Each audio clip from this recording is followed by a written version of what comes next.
Hello! ഇന്ന് നമുക്ക് LCM, എച്ച്സിഎഫിലെ ഒരു ക്വസ്റ്റ്യൻ നോക്കാം. ക്വസ്റ്റ്യനിൽ എന്താണ് തന്നിരിക്കുന്നത്?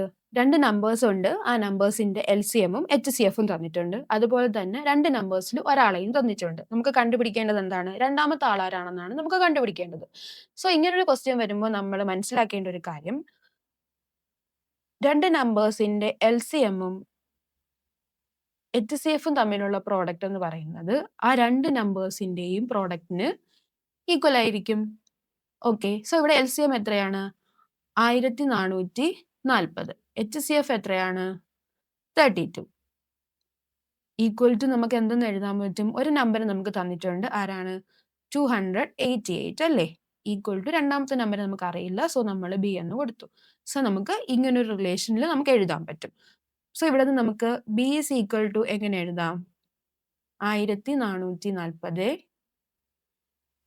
ഇൻറ്റു 32 ഡിവൈഡഡ് ബൈ 288 എന്ന് എഴുതാം അല്ലേ?